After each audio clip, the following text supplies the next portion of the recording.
माननीय सज्जनों, आज मैं फिर आपके सामने अपनी बात रखने के लिए आया हूँ। मैं बहुत पढ़ा लिखा आदमी नहीं हूँ, मैं विद्वान भी नहीं हूँ। एक मामूली सा वकील हूँ जो आरा सिविल कोर्ट में काम करता हूँ। आज मैं कहने के लिए आया हूँ कि सनातन धर्म भारत नहीं विश्व का प्राचीनतम धर्म है। इससे प्राचीन कोई धर्म नहीं है। और सनातन का अर्थ है परंपराओं से चला आता हुआ, परंपरानिष्ठ, ऑर्थोडॉक्स, और इंग्लिश में इसका अर्थ है इटर्नल, ट्रेडिशनल, ऑर्थोडॉक्स। सनातन धर्म विश्व का प्राचीनतम धर्म है और ये वैदिक, बौद्धिक, सात्विक और सैद्धांतिक विचारधाराओं पर और सिद्धांतों पर आधारित है, जो हजारों साल में ऋषियों और मुनियों की कोशिशों से प्रतिपादित हुआ है। और ये सिर्फ सिद्धांत नहीं है, बल्कि ये कर्तव्यों की बात भी करता है। मानवता के लिए, उत्थान के लिए कर्तव्यों की बात करता है। इस उद्देश्य के लिए ये प्रतिपादित करता है। राज्यपाल शब्दकोश के अनुसार भी सनातन का अर्थ वही है जो मैंने पूर्व में कहा, परंपराओं से चला आता हुआ, परंपरानिष्ठ, सदा रहने वाला, शाश्वत। उसके अतिरिक्त एक अर्थ और दिया है उन्होंने, अनादि और अनंत, ईश्वर की लीलाएं, कि सनातन लीलाएं। ये जो है ईश्वर की सनातन लीलाएं, ये कहीं भी भगवान की लीलाओं के बारे में नहीं कहता है, ईश्वर की लीलाओं के बारे में कहता है। और ईश्वर की लीलाओं के बारे में सर्व विदित और सब प्रचारित बात यह है कि वैदिक काल में और पौराणिक काल में बाद में भी मूर्ति पूजा का कहीं उल्लेख नहीं था। कोई साक्ष्य नहीं मिलता है।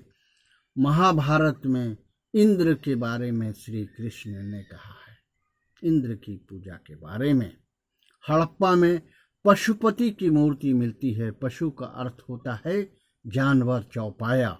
और संस्कृत में पशुपति का अर्थ है महादेव, यानी शिव।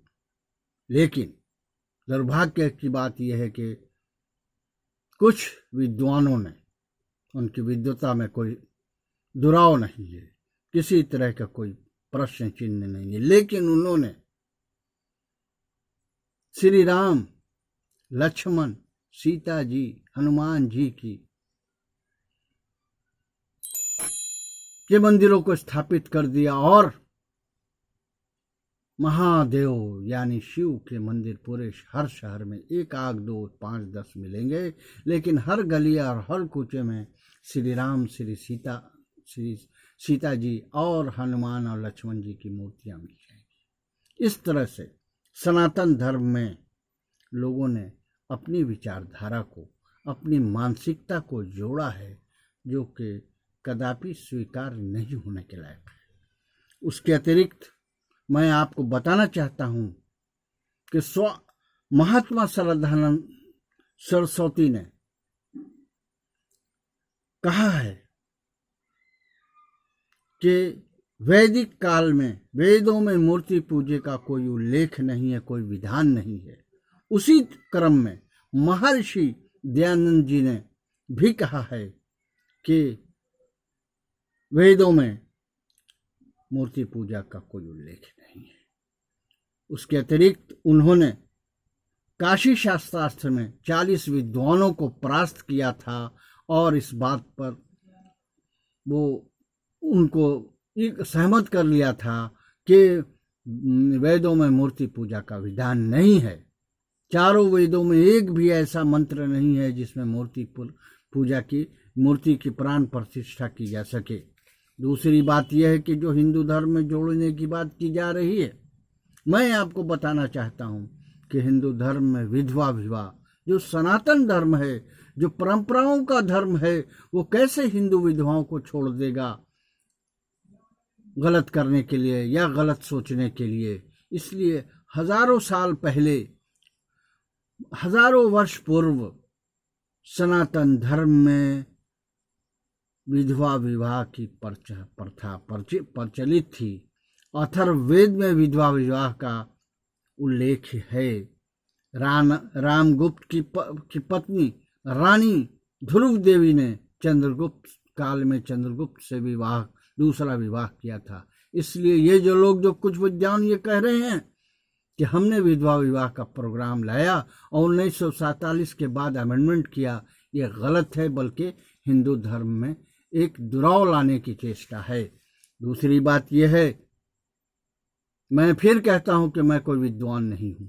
मेरी जो सोच है मैं वह आपके सामने रख रहा हूं कि हिंदू धर्म में बहुपत्नी की व्यवस्था थी और बहुपति की व्यवस्था थी, एक से अधिक पत्नियां होती थीं। लेकिन ईसाईयत के प्रभाव में हिंदू धर्म में, सनातन धर्म में इसको रोक दिया गया, एक पत्नी कर दिया गया और तलाक जो चीज़ नहीं थी उसको तलाक इसमें राइज कर दिया गया। इसलिए हमें अपने देश की रक्षा करनी है, अपने सनातन धर्म की रक्षा करनी है, अपने पूर्वजों के कर्मों की रक्षा करनी है, उनके सिद्धांतों की रक्षा करनी है। इसी से देश का विकास होगा, धर्म का विकास होगा, मानवता का विकास होगा। जय हिंद, जय भारत।